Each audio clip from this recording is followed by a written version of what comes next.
नमस्कार दोस्तों आज हमारा विषय है जो व्यक्ति अपने आप को परमात्मा और अवतार सिद्ध करने की कोशिश करता है उसके साथ क्या होता है। दूसरा विषय है दुआ और बद्दुआ किस तरह से कार्य करती है। तीसरा विषय है हमारा शिष्य मुक्त ही आत्मज्ञानी होता है।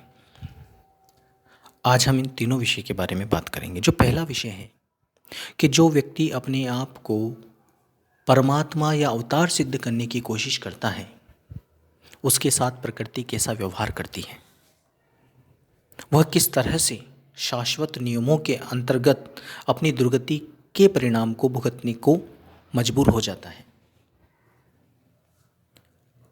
जो व्यक्ति अपने आप को परमात्मा और अवतार सिद्ध कर दिया, सीधा सीधा अर्थ है कि उसके अंदर आधीनी और समर्पण बिल्कुल नहीं है और वह अंदर जानता है कि वो परमात्मा नहीं है, लेकिन परमात्मा अपने आप को कहलवाने के उसके दुर्गुण की वजह से, उसके स्वार्थ की वजह से वह लोगों में प्रदर्शित कर रहा होता है कि वह परमात्मा है और वह अवतार है, और उसको अंदर अच्छे से पता होता है कि उसके अंदर ऐसा कोई गुण नहीं है जो वह अपने आप को परमात्मा मान सके। वह अंदर से बिल्कुल नहीं मान रहा होता है, लेकिन विभिन्न विचारों से, विभिन्न बातों से और विभिन्न मायनों से लोगों के अंदर यह साबित करने की कोशिश करता है कि वह परमात्मा है, वह अवतार है।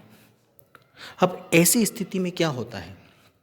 ऐसी स्थिति में लोगों के, जो लोग उनकी बातों को मानते हैं, ऐसे लोग अपने भावों को और अपने विचारों को उस व्यक्ति पर आरोपित कर देते हैं, और जब अन्य लोगों के, जिनका उस पर विश्वास होता है, उन लोगों के विचार और भावों का आरोपण उस पर होता है, तो वह उस सांप या उस जीव की भांति हो जाता है जिस सांप और जीव पर पूरे शरीर पर चींटियों ने घेर लिया होता है। पूरे शरीर पर चींटियां चढ़ गई होती हैं। जैसे किसी जख्मी सांप पर या किसी जख्मी जीव पर आपने देखा होगा, बहुत सारी चींटियां उसको घेर लेती हैं और धीरे धीरे कुरत कुरत कर खाती है। इस तरह से उसकी व्यवस्था हो जाती है। वो मानसिक रूप से, अंतरतम रूप से विक्षिप्त होना शुरू हो जाता है। बाहर वो दिखाता नहीं है, लेकिन उसके दूरगामी परिणाम बड़े ही दुखद होते हैं, क्योंकि कभी भी कोई जीव अथाह अनंत अविनाशी नहीं हो सकता। आपका जो शरीर है, आपका जो मन है, अथाह अनंत अविनाशी नहीं हो सकता। इसलिए आप अपने आप को परमात्मा साबित कर रहे हो तो लोगों के भाव के साथ खिलवाड़ कर रहे हो। अपने आप को अवतार साबित कर रहे हो तो प्रकृति तीव्रतम तरीके से आपकी दुर्गति के कारण ढूंढ लेती है। आपसे इस तरह की गलती करवा दी जाती है कि आप दुर्गति को प्राप्त हो जाओ। विभिन्न प्रयोजनों से इस तरह की परिस्थिति आपके लिए क्रिएट कर दी जाती है कि आप दुर्गति के पात्र बन सको। और केवल आप ही नहीं, जो जो लोग आपके सहयोगी हैं, जो जो इस बात को प्रचारित कर रहे हैं कि आप परमात्मा हैं, आप अवतार हैं, उन लोगों की भी दुर्गति इसमें शामिल होती हैं। और निश्चित ही इसका कोई दो राय नहीं है कि उनकी दुर्गति नहीं होगी। निश्चित ही दुर्गति होगी, चाहे कितना ही शक्तिशाली जीव क्यों न हो। अगर किसी जीव ने अपने आप को परमात्मा और अवतार साबित कर दिया, वह निश्चित ही दुर्गति का परिणाम उसको भुगतना होगा। और वही नहीं, वह लोग भी जिन्होंने उस व्यक्ति को परमात्मा साबित करने के लिए लोगों में सहयोग किया, प्रचार किया और अपना समय दिया। कोई भी जीव अनंत अथाह सर्वव्यापी अविनाशी नहीं हो सकता। आप जीव हैं, अपने आप को परमात्मा साबित करने की कोशिश करोगे तो परमात्मा की कसौटियों पर नहीं उतर पाओगे। अगर एक जीव ने भी आपको परमात्मा माना है तो उस जीव का आरोपण आप पर हो जाएगा। न तो आप मुक्त हो पाओगे, न वो जीव मुक्त हो पाएगा। हमेशा जो भी आत्मज्ञानी होता है, जिस पर परमात्मा की कृपा होती है, वह कभी भी अपने ऊपर आरोपण नहीं लेता। उसका ज्ञान ही इतना स्वतंत्र होता है कि वह सीधा जीव से जोड़ दे, परमात्मा से जोड़ देता है, खुद से नहीं जोड़ता। खुद से अगर कोई संबंध बनाता है तो प्रेमपूर्ण संबंध, एक स्नेहपूर्ण संबंध होता है। वह संबंध किसी भी तरीके के स्वार्थ से जुड़ा हुआ नहीं होता। वह निश्चल होता है और स्वतंत्र संबंध होता है, उसमें किसी पर कोई आरोपण नहीं होता।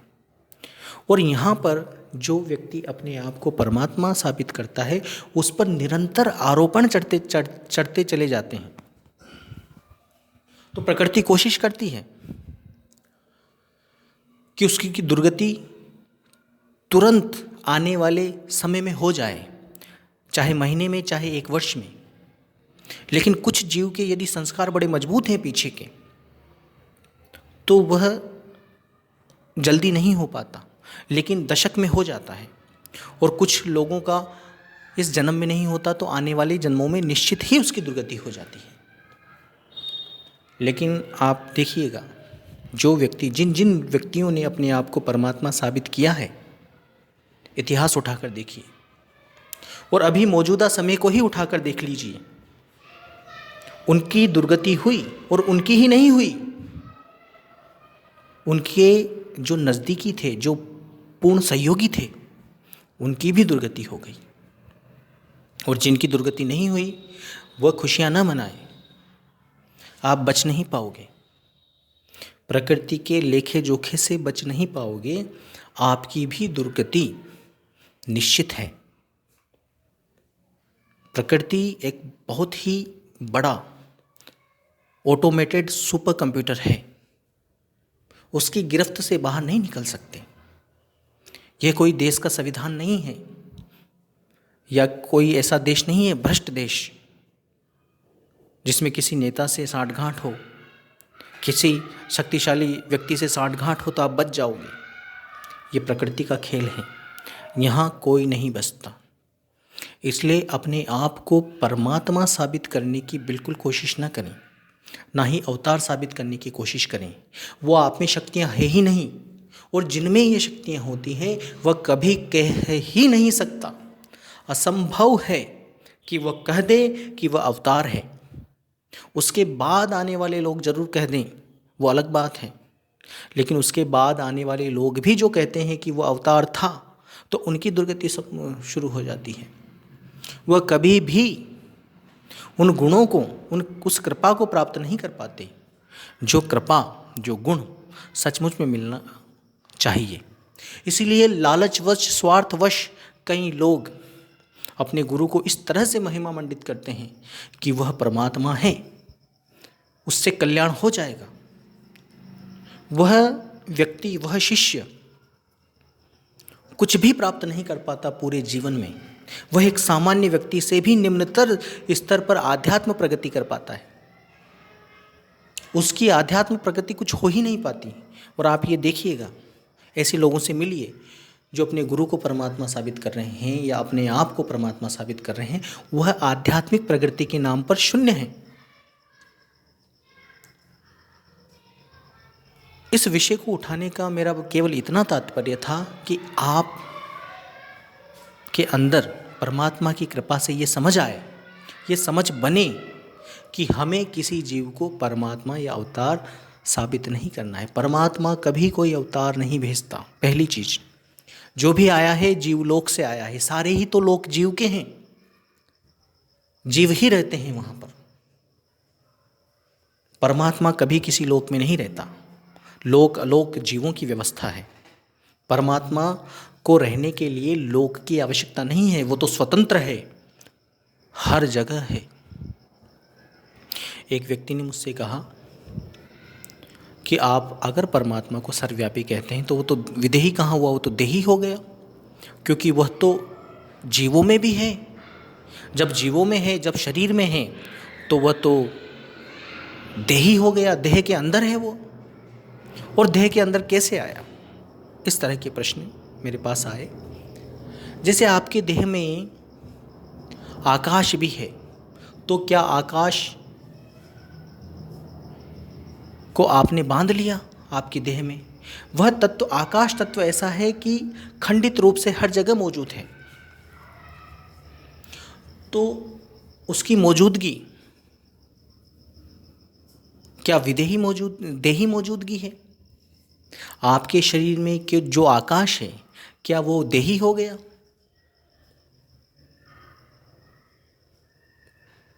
परमात्मा निर्लेप है, निरावरण है। निरावरण का मतलब ये होता है उस पर कोई आवरण नहीं चढ़ाया जा सकता और ना ही उस पर कोई लेप चढ़ाया जा सकता।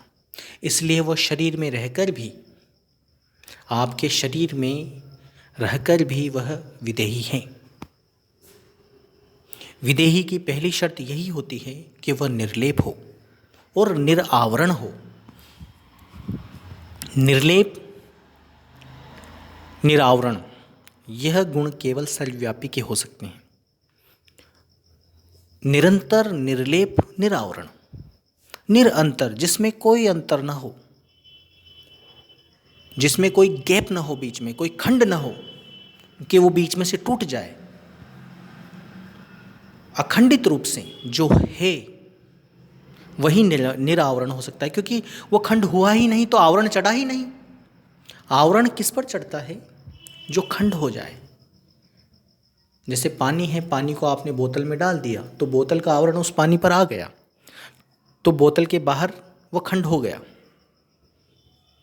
लेकिन आपके शरीर में जो परमात्मा है पूर्ण रूप से रमा हुआ है, अंग अंग कण कण अकण में भी रमा हुआ है, कणाकण में रमा हुआ है, उसको खंड कर ही नहीं पाया शरीर। जब शरीर खंड कर ही नहीं पाया, आकाशातीत रूप से वह कण और अकण दोनों में जब विराजमान है, तो वह देह में होते हुए भी विदेही है। इसलिए उसको देहाभास से परे माना गया है, अतीन्द्रिय माना गया है, इंद्रियों से पार माना गया है उसको। इंद्रियों में रहकर भी वो अतीन्द्रिय है, क्योंकि वह निर्लेप और निरावरण है। उस पर अनंतता से कोई भी आवरण नहीं चढ़ सकता, वह ऐसी निहितत्व अवस्था में है। इसलिए अगर कोई ये कहे कि परमात्मा अगर सर्वव्यापी है तो वह शरीर में भी हुआ, तो वह देही हो गया। शरीर में रहकर भी वह देही नहीं, विदेही ही है। उसका स्वरूप समस्त स्वरूपों से पार है, मन की गति से पार है, वह अलग है, उसको मन नहीं जान सकता। ऐसा वह अनुपम निहितत्व है। इसलिए वह समस्त जगत में व्याप्त होकर भी निर्लिप्त है और विदेही है, पूर्ण विदेही। तो जो हमारा विषय था कि जो व्यक्ति अपने आप को परमात्मा साबित करता है और अवतार साबित करता है, वह मूढ़ और अहंकारी है। उसने अपने जीवन में जो भी ग्रहण किया है, उस ग्रहणता को उसने निरर्थक कर दिया। आध्यात्म जगत में जो भी प्राप्त कर किया है उसने, वह उसने शून्य कर दिया। अब वह अपनी करोड़ों जन्मों तक आध्यात्म जगत में कोई प्रगति नहीं कर पाएगा। परमात्मा से उसने स्वयं तो विमुख हुआ ही, कई सैकड़ों हजारों लाखों लोगों को भी विमुख कर दिया। तो जो लोग भी अपने आप को परमात्मा साबित करने पर तुले हैं, उनको बिना सोचे समझे तुरंत त्याग देना चाहिए।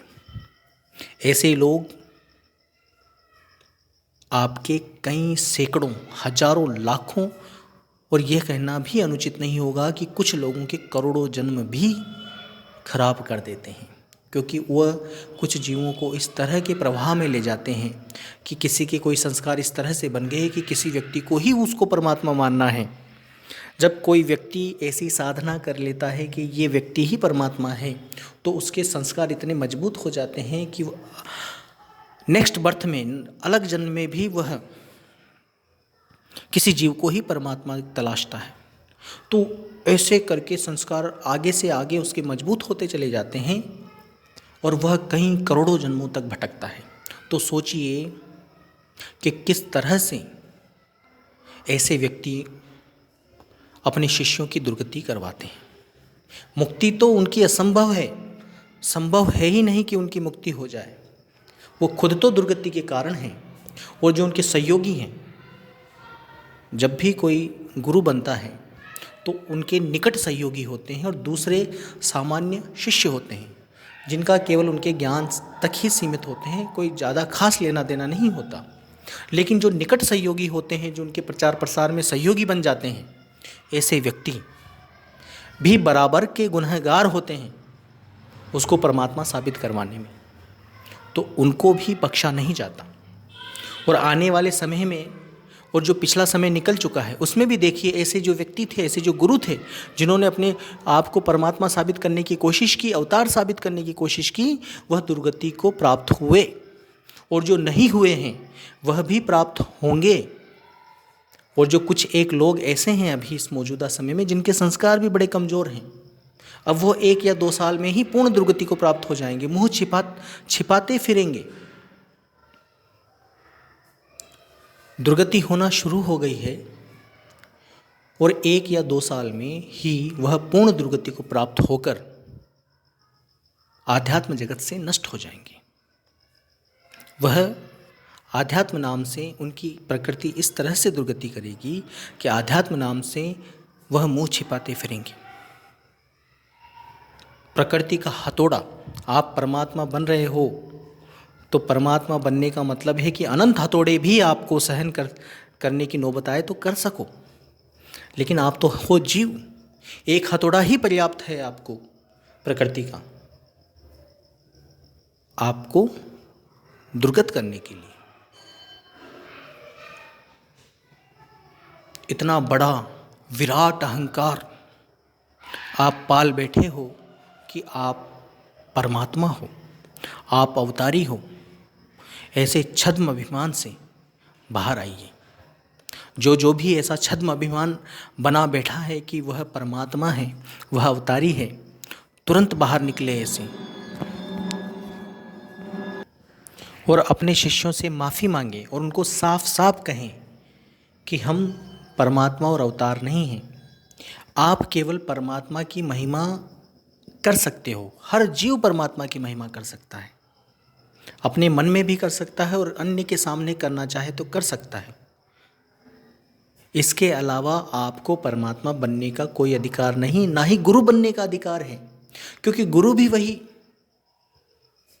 मालिक भी वही, आधार भी वही। और आप इस तरह की पदवियों को खुद जानबूझकर क्रिएट करोगे तो उसके दुष्परिणाम भी आपको ही भुगतने पड़ेंगे। अगर आज आपको कोई कह देता है कि आप परमात्मा नहीं हो तो आप बौखला जाते हो, अहंकार में उसको गाली गलौच भी कर सकते हो। लेकिन जब प्रकृति का हथौड़ा लगता है तो नीची गर्दन करने का भी समय नहीं मिलेगा आपको।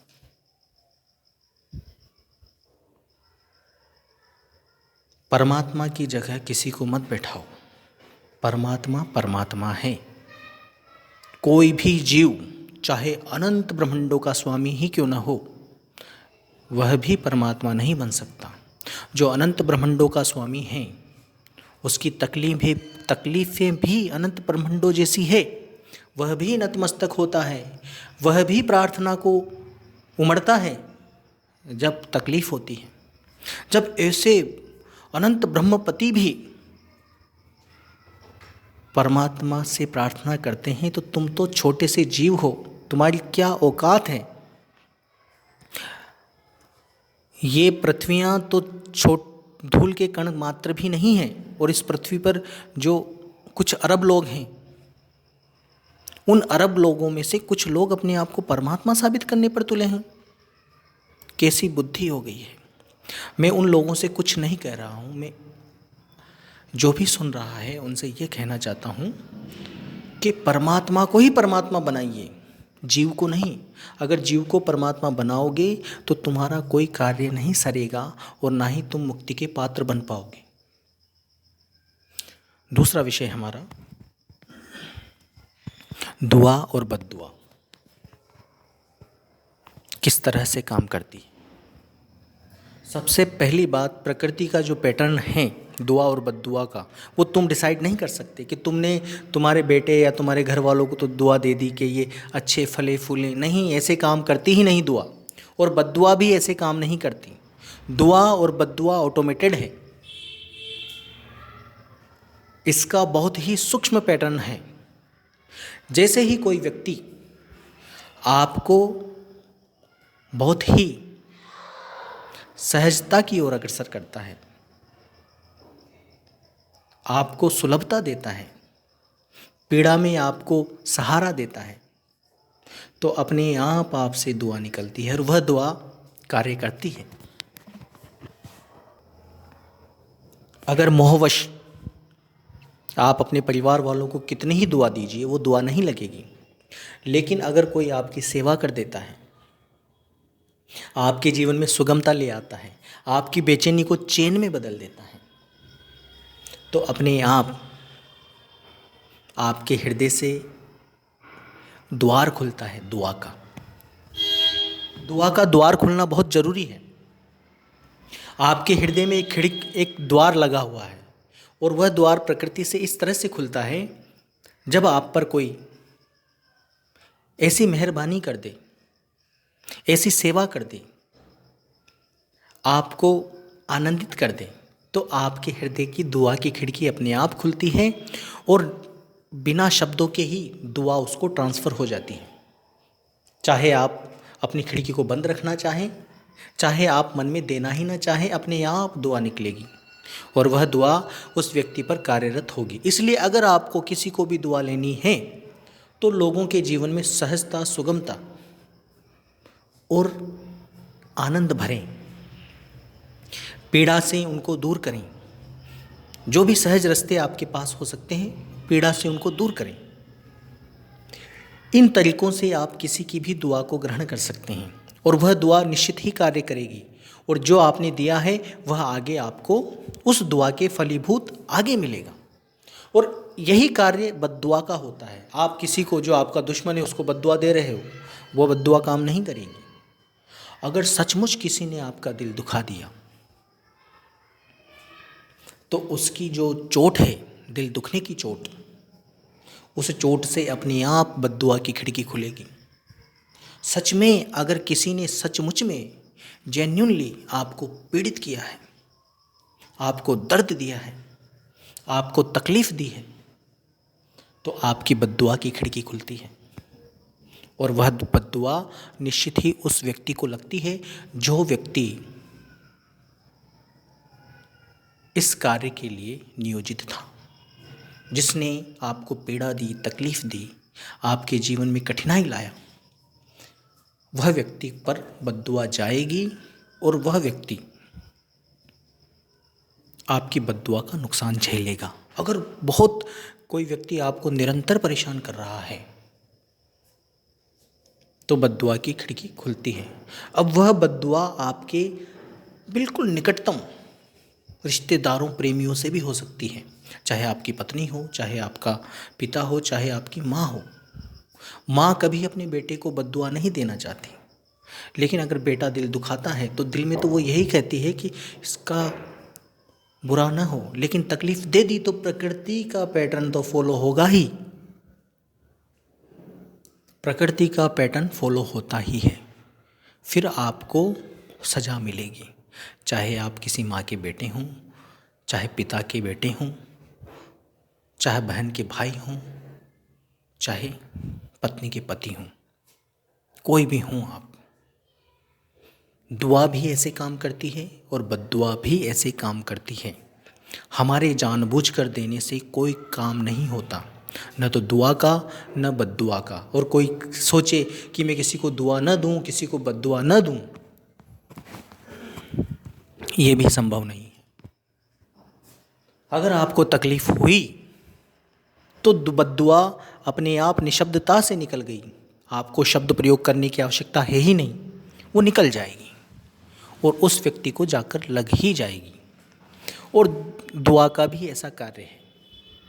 इसलिए अगर अपने बच्चों को या किसी को भी जिनको आप चाहते हैं कि उन पर दुआएं लगें, बद्दुआओं का असर कम हो, तो उनको ये बताएं कि आपकी वजह से लोगों को सौहार्द मिले, प्रेम मिले, आनंद मिले, सहजता मिले, तब उनको दुआ ही दुआ मिलेगी। और जिनको दुआ मिल रही है, निश्चित ही उनका कल्याण, उनका आगे का जीवन सुगम बनेगा। अब प्रश्न ये आता है कि जैसे कोई व्यक्ति है, कोई राजनेता है, तो उस पर तो बहुत सी दुआएं भी लगती हैं और बहुत सी बद्दुआएं भी लगती हैं। या कोई बहुत अमीर व्यक्ति है, कई लोगों का वो दिल भी दुखाता है और कई लोगों का वो फ़ायदा भी करता है। तो हाँ, सचमुच में उस पर दुआ और बद्दुआ दोनों लगती हैं। इसीलिए ऐसे व्यक्ति जो बहुत बड़ी तादाद में दुआएं लेते हैं और बहुत बड़ी तादाद में बद्दुआएं लेते हैं, ऐसे व्यक्तियों पर असर आगे के जन्मों में होता है, और दुआओं का भी असर होता है और गंभीर बद्दुआओं का भी असर होता है। ऐसे व्यक्ति कई सारे देखे गए होंगे आपने कि कई लोग ऐसे होते हैं जो आर्थिक रूप से संपन्न होते हैं और उनका समाज में दबदबा भी होता है, लेकिन घर में बहुत बड़ी समस्या से वो पीड़ित रहते हैं। कोई ना कोई समस्या उनके जीवन में ऐसी रहती है जो उनको तकलीफ़ दे रही होती है। वह इतने ऐश्वर्य में, इतने आराम में भी अपने जीवन को ढंग से नहीं जी पाते। तो दोनों ही काम कर रही है उसके जीवन में। उसके जीवन में दुआ भी काम कर रही है ताकि उसका समाज में दबदबा है और आर्थिक रूप से संपन्न है, और बद्दुआ भी काम कर रही है, वो दुखी है। इतनी संपन्नता और इतना दबदबा, इतनी पावर होने के बावजूद भी वो दुखी है। तो केवल आपको दुआ चाहिए, तो अपने जीवन को केवल समर्पित कीजिए। अपने हृदय की खिड़की को खोलने का किसी के पास चाबी नहीं है कि वो किसी को दुआ दे सके या बद्दुआ दे सके। आपको लेना है तो प्रकृति के नियमों पर चलो, लोगों को सहजता दो, सुगमता दो, उनके जीवन में सहज आनंद से भरो, और जैसे भी सहज सहयोग कर सको वह सहयोग कीजिए। आपको दुआओं की भरमार हो जाएगी। किसी का ऐसा मजाक मत बनाइए जो उसको ठेस लग जाए। आपके सामने तो वो हंसे, उसके शरीर पर, उसकी पर्सनल लाइफ पर। कई व्यक्ति ऐसे हैं जो पर्सनल लाइफ पर किसी को कमेंट करते हैं, तो कभी कभी किसी व्यक्ति को इतनी ठेस लग जाती है कि वो महीनों महीनों सोचता रहता है। जैसे आपने किसी की आंखों पर, किसी के बाल पर, किसी के शरीर पर कोई टिप्पणी कर दी, और ऐसी टिप्पणी उसने कभी किसी और के मुंह से नहीं सुनी, तो वह 10, 15, 20 दिन कुछ व्यक्ति दिल पर ले लेते हैं और 10, 15, 20, 50 दिन उसी बारे में सोचते रहते हैं कि क्या मैं ऐसा हूँ। तो इस वजह से उसके दिल को ठेस लगती है और वह ठेस बद्दुआ के रूप में आपको मिलती है। तो हर चीज़ का आपको सहजता से ध्यान रखना है कि किसी व्यक्ति को आपकी वजह से कोई तकलीफ़ ना हो। ये तो रहा, आप सहजता से ध्यान रख सकते हैं। दूसरी बात यह है कि कुछ तकलीफ़ें ऐसी होती हैं जो सहजता से मिल ही जाती हैं लोगों को, उसकी आपको चिंता नहीं करनी है। अगर जो व्यक्ति परमात्मा की साधना कर रहा है, परमात्मा के सम्मुख है, उसको दुआ बद्दुआ का ख्याल भी नहीं रखना है, क्योंकि उसका जीवन इतना सुगम और सहज हो जाएगा कि वह अन्य लोगों को सुगमता और सहजता ही देगा। तो मास्टर की है केवल परमात्म साधना। परमात्म साधना अगर आप कर रहे हैं तो निश्चित मानिए आपको किसी भी नियम, कानून, कायदे का ध्यान रखने की आवश्यकता नहीं है, ना किसी विशेष नियम में चलने की आवश्यकता है, क्योंकि परमात्मा ही आपको ट्रैक पर लेकर आ जाएगा। कई लोग कहते हैं जी मुझसे ये चीज़ नहीं छूट रही, तो मैं कहता हूँ आप साधना कीजिए परमात्मा की, परमात्मा से सम्मुखता बढ़ाइए, तो कई लोगों की छूट जाती है। और नहीं छूट पा रही है तो समझिए कि परमात्मा अभी चाहता नहीं है। आप साधना करते रहें, और अगर आपके अंदर संकल्प है, सहज संकल्प, अगर संकल्प है तो छोड़ दीजिए, और संकल्प करने के बावजूद भी नहीं छूट रही तो साधना कीजिए, सम्मुखता बढ़ाइए। सम्मुखता बढ़ाओगे तो कृपा मिलेगी, और कृपा मिलेगी तो वह गंदी आदत आपकी छूट जाएगी। तो इस तरह से पहली चीज़ ये है कि दुआ और बद्दुआ किसी के जानबूझकर देने से नहीं लगती है। यह प्रकृति का एक फिक्स सूक्ष्म पैटर्न है, उसी के अनुरूप दुआ और बद्दुआ लगती है। तीसरा विषय है शिष्य मुक्त ही आत्मज्ञानी होता है। जिन जिन ने शिष्य बनाया, समझो अपनी मुक्ति पर हथौड़ा चलाया। मुक्ति नहीं मिल सकती उसको, न मोक्ष मिलेगा न मुक्ति मिलेगी, क्योंकि आपने शिष्य बनाकर, आपका छोटा सा जीवन है 30 साल 40 साल, उस 30-40 साल में अपने आप को महिमा मंडित करने के लिए, अपने आप को परमात्मा साबित करने के लिए आपने शिष्य बना लिए। अब वह शिष्य आपकी जिम्मेदारी हो गई। अब निश्चित है कि सारे शिष्य तो मुक्त हो नहीं सकते, सारे के सारे ही नहीं होंगे मुक्त, क्योंकि जिसने शिष्य बना लिया वह खुद मुक्त नहीं है। तो प्रकृति के इस तरह से गिरफ्त में आ जाते हैं शिष्य और गुरु कि आपस में ही लथपथ होए रहते हैं आगे के जन्मों में। कभी वो उसका गुरु बन जाता है, कभी वो शिष्य बन जाता है, कभी वह कोई सेवक बना लेता है, या कहीं शिष्य के यहाँ पर उस गुरु को नौकरी करनी पड़ जाती है। कभी बैल बनता है, कभी गधा बनता है, कभी सूअर बनता है। और जो जो शिष्य जितना जितना उन गुरुओं को दे चुके होते हैं, वो सब गुरु बेचारे उनको वापस कर रहे होते हैं, क्योंकि गुरु शिष्य संबंध तो कभी मुक्ति और मोक्ष में है ही नहीं। ये संबंध है ही नहीं।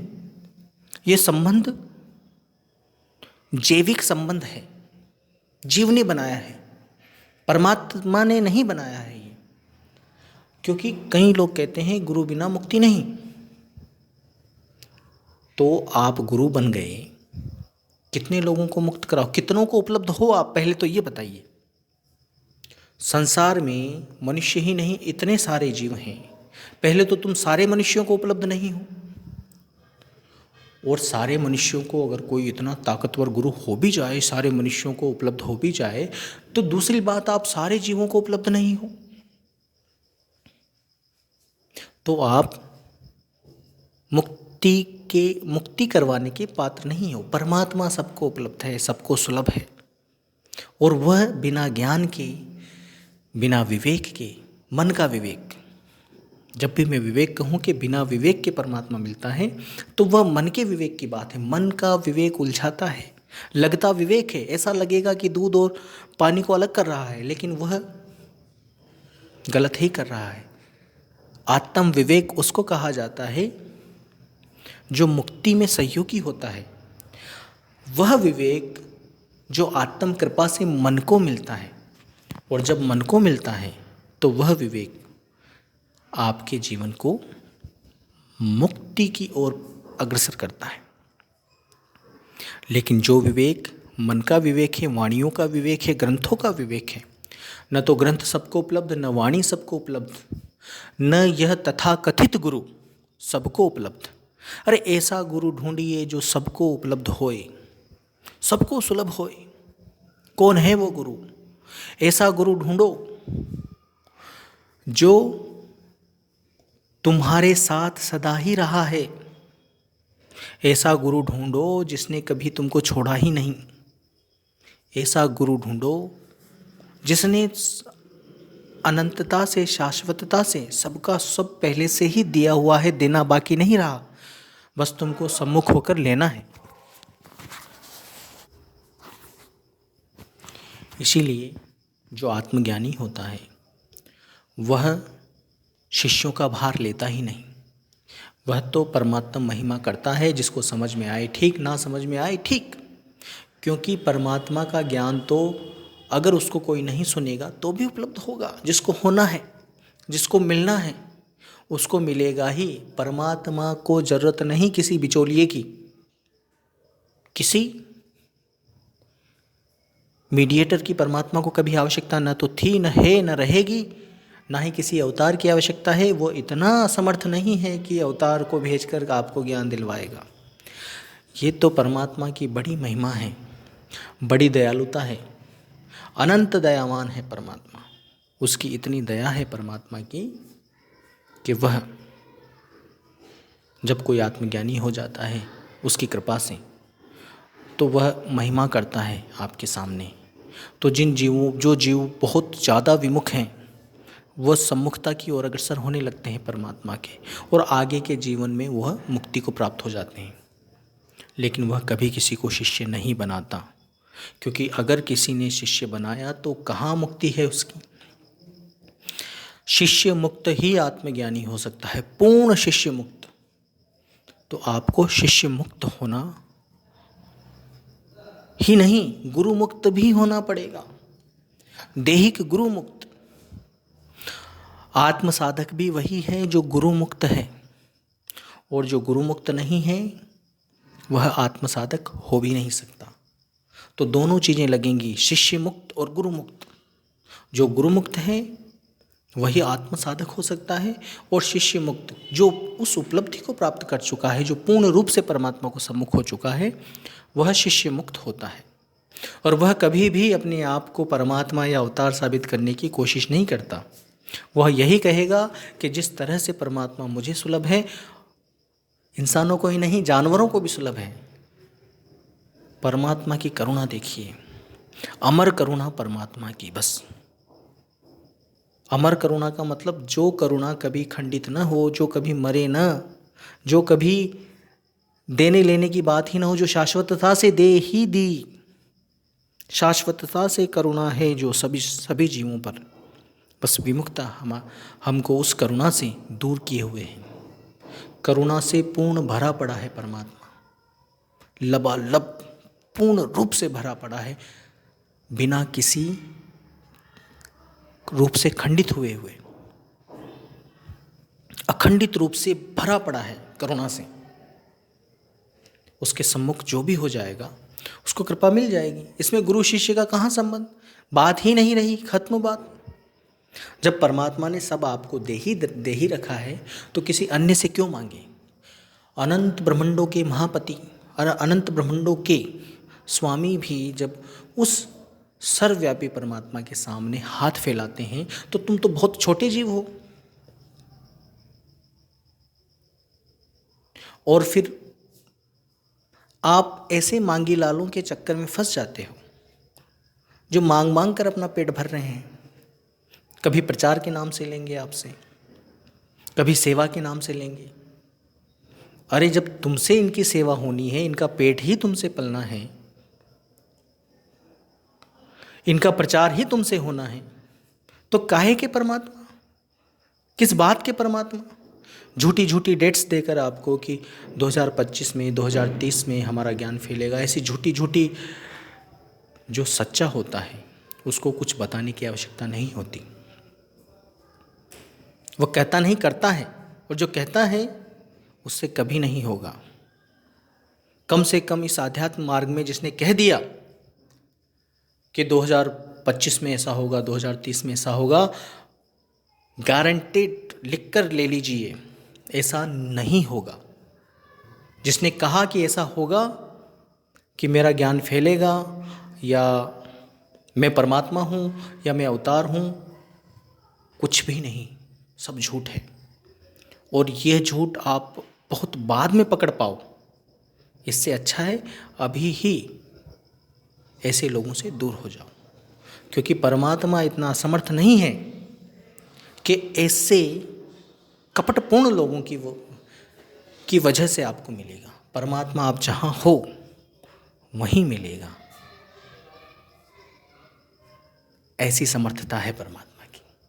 बाकी असमर्थ लोगों की शरण में जाना है तो जाइए, अनंत जन्मों से आप यही करते आए हैं। तो जो आज हमारा विषय था